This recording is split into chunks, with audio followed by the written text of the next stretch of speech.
하나님 말씀 보시겠습니다. 하나님의 말씀은 시편 114편입니다. 제가 가진 성경은 구약성경 888쪽입니다. 1절과 2절 먼저 보도록 하겠습니다. 같이 읽겠습니다. 시작. 이스라엘이 애굽에서 나오며 야곱의 집안이 언어가 다른 민족에서 나올 때에 유다는 여호와의 성소가 되고 이스라엘은 그의 영토가 되었도다. 아멘. 할렐루야. 오늘 새벽에 오신 여러분들 정말 감사하고 환영하고 축복합니다. 먼저 말씀으로 승리하시고 이 말씀이 우리를 이끄는 오늘 하루가 되시기를 소망합니다.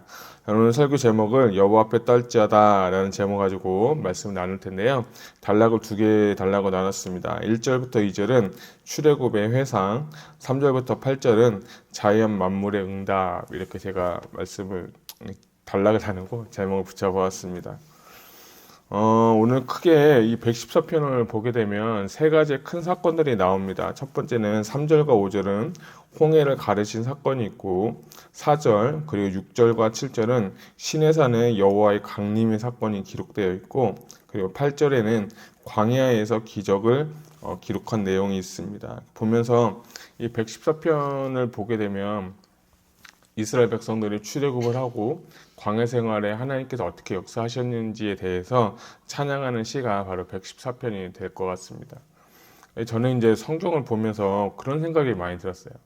이스라엘은 매 주마다 안식일을 지킵니다. 우리는 주일을 지키지만 지금 현재 이스라엘은 유대인들은 금요일 저녁부터 토요일까지 이렇게 안식일을 지키는데 매 주마다 안식일을 지키고 그리고 또 매월 월상 예배를 드리게 되고 1년에 3번씩 또 절기를 지키죠. 유월절, 초막절, 장막절, 오순절 이렇게 절기를 지키고 매일매일 하나님께서 명하신 그 절기, 매일매일 명하셨던 하나님의 그 기간, 그 안식일 같은 경우 그런 걸 지키면서 항상 하는 얘기가 뭐냐면 아마 오늘 우리가 읽은 출애굽 사건을 계속해서 얘기했을 것 같아요.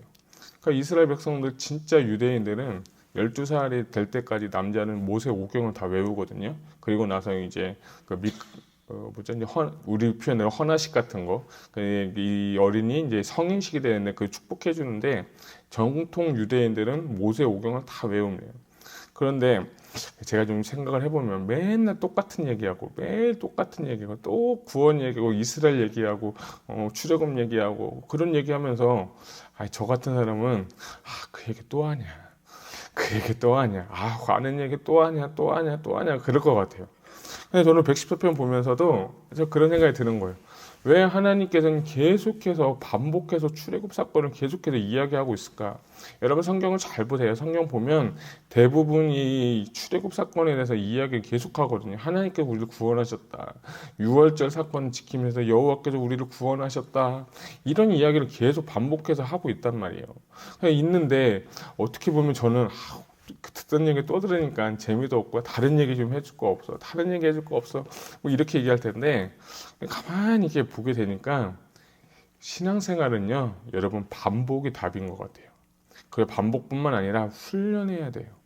매일 삶 가운데 출애굽 사건을 이야기하고 구원을 얘기하고 우리는 표현을 하면 십자가 얘기하고 예수님 이야기하고 구원받은 그 은혜에 대해서 감사한다는 그 얘기를 반복하고 또 반복해도 지나치지 않다는 생각이 오늘 제 마음 가운데 들었습니다.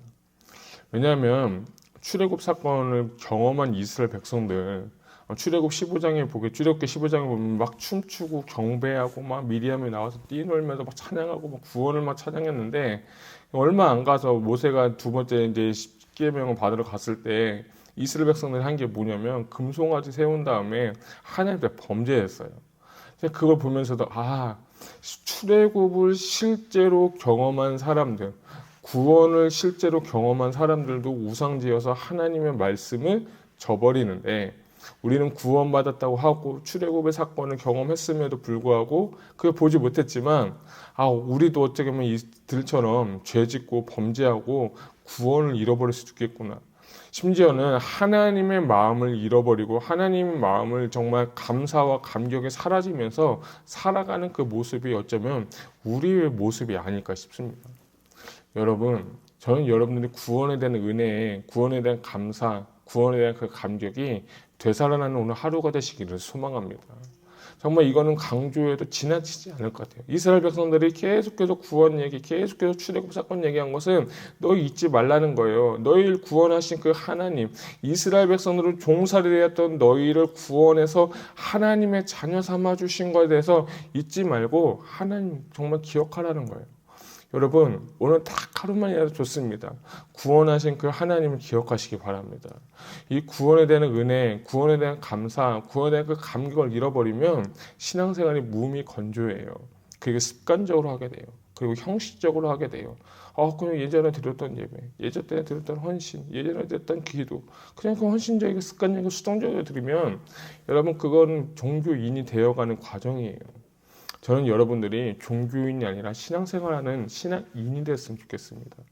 여러분 진정으로 구원의 은혜가 회복되는 여러분 되시기를 주님의 이름으로 축복합니다. 1절 보면 이스라엘이 이 애굽에서 나오며 야곱의 집안이 언어가 다른 민족에서 나올 때 출애굽 얘기를 하죠. 2절 보면 유다는 성소가 되고 이스라엘은 그의 영토가 되었도다 라고 합니다.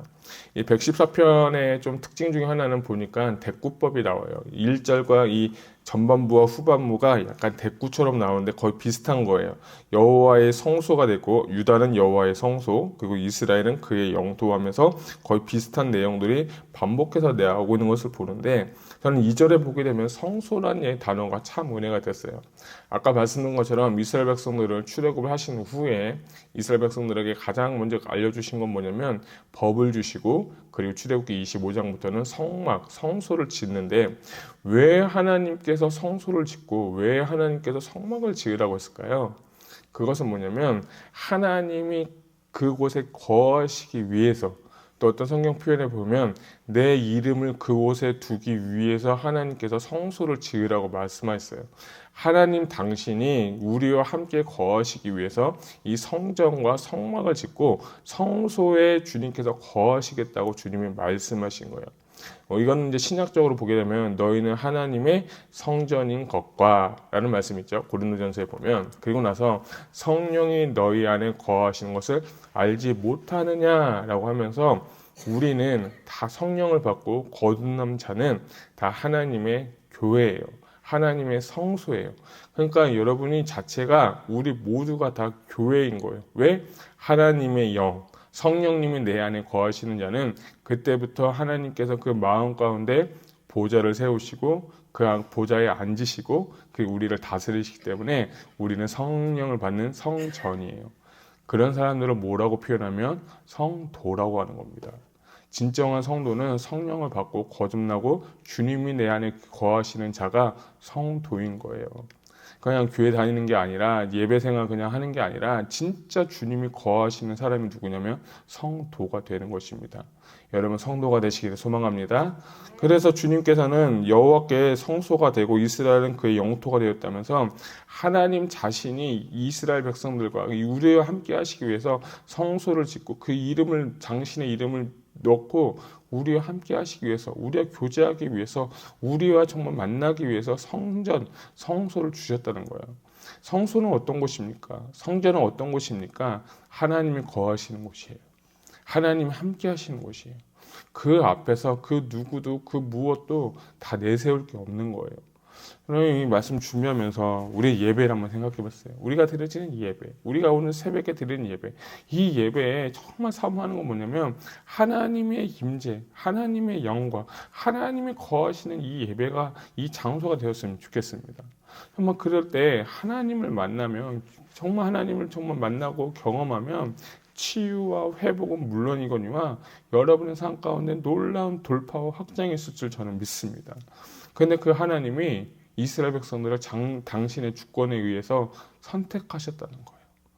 이거는 이스라엘 백성들에게 놀라운 은혜이지만 우리 또한 마찬가지예요. 로마서에 보게 되면 접붙임되었다는 표현이 나오는데 원가지에 우리가 접붙임되어서 하나님께서 이스라엘 백성을 주신 그 복이 있다면 그 은혜도 우리는 접붙임된 우리도 하나님의 은혜를 받을 줄로 믿습니다.